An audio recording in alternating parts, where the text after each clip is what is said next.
E eu vou, de imediato, passar a palavra para o presidente Lula.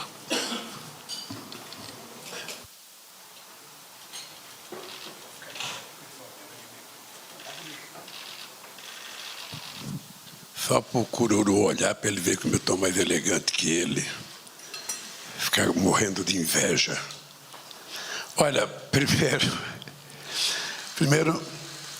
queria contar um pequeno caso para vocês. Há muito tempo atrás, eu andava muito incomodado com as manchetes de jornais, normalmente criticando o PT. Eu lembro que nós fizemos uma reunião no Instituto Cidadania, na época, e convidamos os principais jornalistas dos principais órgãos de jornais, do Jornal do Brasil, na época, da Folha de São Paulo, do Estadão, do Jornal O Globo. E foram lá aqueles jornalistas mais importantes. Eu só lembro da Folha, que foi o Clóvis Rossi. E foi uma coisa organizada pelo Ricardo Couto, que a gente queria saber por que tanta manchete negativa contra o PT. E a lição que nós aprendemos é que se a gente não quiser a manchete negativa, a gente não tem que dar pretexto para que as pessoas façam as manchetes. Então é preciso que a gente pense o que vai falar, porque tudo que você falar pode virar uma manchete. E eu sei que nem sempre, ou normalmente, não é o jornalista que faz a manchete, o jornalista faz o artigo. A manchete tem um cara que faz o que o Pimenta faz para o governo, tenta vender da melhor forma possível o seu jornal. E a manchete é um atrativo. E eu disse para o Pimenta que ontem nós anunciamos, sem dúvida nenhuma, o mais importante programa de crédito e microcrédito que já foi lançado nesse país em 500 anos de história. É a primeira oportunidade em que a gente está tornando real aquele famoso discurso que eu faço sempre. Muito dinheiro na mão de poucos é concentração de riqueza. E pouco dinheiro na mão de muitos é distribuição de riqueza.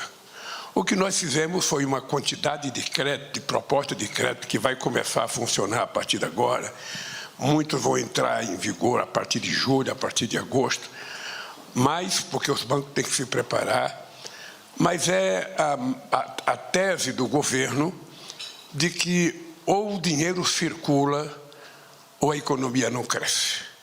É preciso fazer com que o dinheiro circule na mão de muita gente para que um pequeno empreendedor vire um pequeno empregador, para que esse empregado que foi contratado vire um consumidor. Esse consumidor, se ele consumir, ele vai gerar mais a possibilidade de mais um emprego, seja na indústria, seja no comércio, seja na agricultura. E o que nós fizemos ontem foi fazer com que a roda gigante possa funcionar envolvendo a grande maioria do povo brasileiro. É, sem dúvida nenhuma, com o Desenrola que a gente já tinha lançado no começo do ano, os mais importantes programas de fazer com que o crédito chegue na mão das pessoas. Porque o Desenrola é uma coisa que vai abater dívida de pessoas em até 90%. Não sei se vocês precisaram do Desenrola, mas se precisar, vocês podem ir ao banco e vocês vão perceber que vocês podem negociar a dívida de vocês para pagar 10%, 5% da dívida, que é um programa que nós assumimos durante a campanha, dizendo que 72% da população brasileira estava endividada, que era preciso zerar essa dívida para que as pessoas voltassem a ser consumidores outra vez, porque senão a economia não crescia. E ontem, com o anúncio que nós fizemos, foi, na final, possivelmente a última proposta que a gente anunciou, porque agora todo mundo aqui que plantou vai ter que colher. Agora a nossa tarefa é esperar para saber o tamanho da safra que nós vamos colher. Nós não temos uma Conab política para fazer uma avaliação da produção até o final do ano. Mas eu estou altamente convencido de que nós vamos colher um sucesso extraordinário no Brasil. Ontem eu contei também uma história que em maio de 2004 eu fui para São Bernardo fazer um ato na Ford, e no ato da Ford eu tinha dito que as pessoas iam começar a assistir o espetáculo do crescimento. Vocês se lembram, algum de vocês estavam na imprensa naquele tempo, e se lembra quanta crítica que eu recebi pelo meu excesso de otimismo. O dado concreto é que naquele ano a economia cresceu 5,8%. E ninguém que me criticou sequer pediu desculpa pelas críticas que tinham feito. Eu vou dizer para vocês que em janeiro eu encontrei com a presidenta do FMI, a diretora-geral, em Hiroshima. E ela, muito simpática, me procurou para dizer: presidente, eu estou torcendo pelo senhor, mas eu queria dizer que a economia do Brasil está muito fraca. O Brasil vai crescer possivelmente, no máximo, até 0,8% ou um pouco menos. E eu falei para ela, com muita gentileza: olha, eu acho que a senhora não conhece o Brasil. A senhora não conhece o povo brasileiro. A senhora não conhece o jeito que a gente faz política. Portanto, eu quero lhe dizer que a senhora está cometendo um erro. Eu vou lhe provar no final do ano. Quando foi no final do ano, ela veio aqui. Muito simpática, ela está precisando ser reconduzida ao cargo. O Brasil tem voto. Ela veio aqui, conversei bastante com ela. E ela fez outra avaliação negativa para 2024. Eu falei: outra vez você vai errar, porque a economia brasileira vai crescer mais do que todos os chamados especialistas falaram até agora. Eu estou dizendo isso no dia 23 de abril, dia de São Jorge, porque dia do santo padroeiro do meu Corinthians, e vocês guardem que eu falei isso. A economia em 2024 vai crescer mais do que todos os analistas econômicos falaram até agora. Todos, sem distinção. E por que vai crescer? Porque as coisas estão acontecendo no Brasil. Eu posso desafiar vocês a estudarem o que aconteceu no Brasil nesses últimos 14 meses, e vocês vão constatar de que nunca antes na história do Brasil houve uma quantidade de políticas de inclusão social colocada em prática, algumas que nós já tínhamos feito e que tinham desaparecido, que estão voltando agora. E outras que começam a voltar, porque vocês sabem, não sei se vocês já alugaram apartamento para alguém, ou se vocês já pagaram aluguel, vocês sabem que quando a gente entra numa casa para arrumar, a gente não consegue arrumá-la no primeiro dia. E nós encontramos esse país muito desarrumado, muito.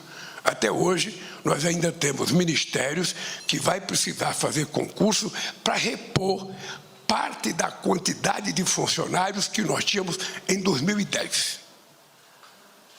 Ou seja, nós estamos hoje tentando fazer concurso em algumas áreas para repor a quantidade de pessoas que a gente tinha em 2010. E isso é uma situação, sabe, que leva um tempo para fazer. Mas eu disse outro dia para vocês, nós semeamos a terra, nós aramos não aramos, a palavra arar não é mais, porque não tem mais arado. Arado é coisa do passado, ou seja, nós semeamos a terra, plantamos a semente, adubamos, cobrimos a terra, estamos aguando e agora é para colher. E vou dizer para vocês de que vocês ficarão surpresos com o que vai acontecer nesse Brasil nesse tempo. Eu vou dar um dado para vocês refrescarem a memória.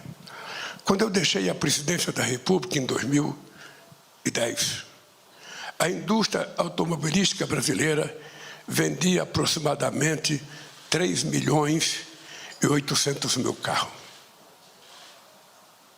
Em dezembro de 2003.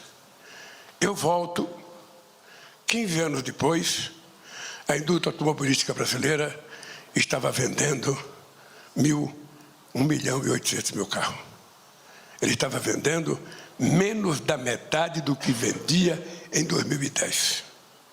Agora, em abril, ela já recuperou e já está produzindo 2.200.000 mil carros. Já está vendendo 2.300.000 carros o ano passado e continua crescendo agora mensalmente.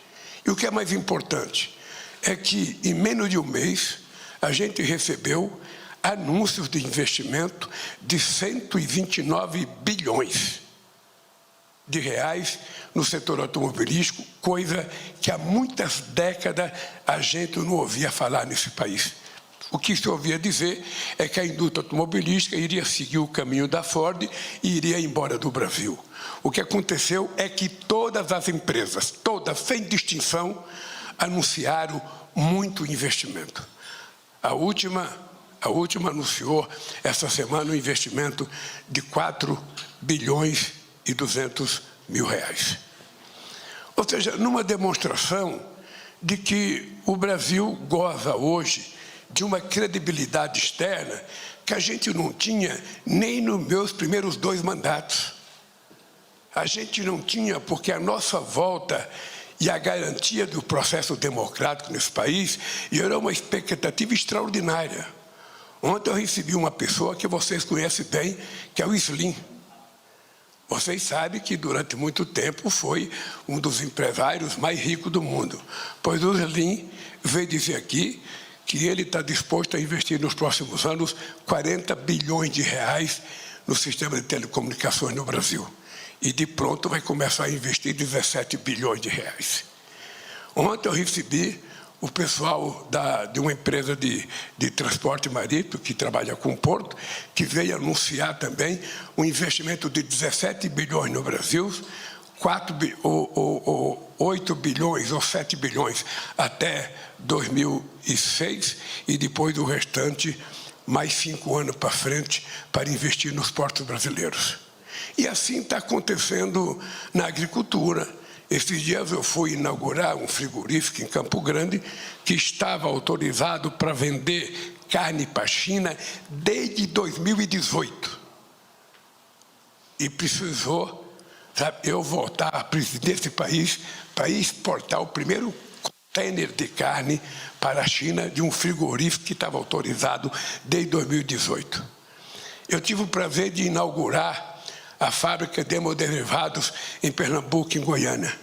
Essa fábrica começou quando eu era presidente em 2003, pois não aconteceu nada até eu voltar à presidência e, portanto, eu tive o prazer de inaugurar uma fábrica que começou a ser construída quando Humberto Costa era ministro da Educação, ministro da Saúde. Da mesma forma que eu vou a Nova Lima inaugurar uma fábrica, do companheiro Valfrido dos Marizias, também uma fábrica que vai produzir, hemoglobina, uma fábrica que também, desde 2004, está sendo construída, pois eu tenho o prazer, como eu tenho muita sorte, eu vou inaugurar essa fábrica na próxima sexta-feira. Eu estou contando essas coisas para vocês porque eu acho que o Brasil vive um novo tempo. O Brasil vive um momento de expectativa. O Brasil vive um momento em que eu, como presidente da República, estou extremamente satisfeito e quero corroborar o que o Pimenta disse no começo. Nunca antes na história do país houve um programa de investimento de crédito como nós anunciamos ontem. Crédito para todo mundo. Crédito para todo mundo. Ou seja, na certeza de que não existe outra possibilidade do país crescer. Tem 2 coisas que fazem um país se desenvolver. É um país fazer investimento em educação e ter altamente mão de obra qualificada, ter uma forte engenharia, e a outra é ter crédito. Sem crédito, ninguém vai a lugar nenhum. O problema é que aqui no Brasil tudo é tratado como se fosse gasto. Emprestar dinheiro para pobre é gasto, colocar dinheiro na saúde é gasto, colocar dinheiro na educação é gasto, colocar dinheiro em qualquer coisa é gasto. A única coisa que parece investimento é superávit primário. Essa é a única coisa que se trata como investimento, é isso. Então, eu tenho dito que era preciso contratar os filólogos do mundo inteiro para eles darem uma definição do que é gasto e o que é investimento. O que é gasto? Quando os jornais que vocês trabalham investem no salário de vocês, é gasto ou é investimento? Obviamente que ele está fazendo um investimento, porque ele quer colher de vocês mais potencial de trabalho que vocês têm para oferecer. Se ele fosse aumentar o salário para desmotivar vocês a trabalhar, aí ele não iria dar aumento para vocês, aí seria gasto. Mas se ele der aumento e vocês ficarem motivados e fazer meia hora a mais de trabalho, fazer um artigo a mais, valer a mais, é um investimento que tem retorno. Eu sempre brigo com isso, porque no Brasil, às vezes a gente discute assuntos, sabe, que é uma coisa muito secundária. O PT tem um filósofo chamado Vicentinho, que é deputado federal, foi presidente da CUT, que ele inventou uma máxima extraordinária. O importante é o principal, o resto é secundário. Então, partindo desse pressuposto, sabe, vamos discutir nesse bate-papo aqui o seguinte: o importante é o principal, sabe, o resto é secundário. Vocês estão livres para fazer as perguntas que vocês quiserem, do jeito que vocês quiserem, para a gente poder responder. Quem vai controlar as perguntas aqui é o nosso Crispiniano, que não é um cara tão alegre como eu, não é tão festivo como eu, sabe? Ele tem uma dificuldade. Só espero que ninguém faça uma manchete que eu dei bronca nele agora. Só espero. Então, gente, é o seguinte, vamos conversar com a franqueza que vocês esperam que um presidente da República possa conversar com a imprensa, tá?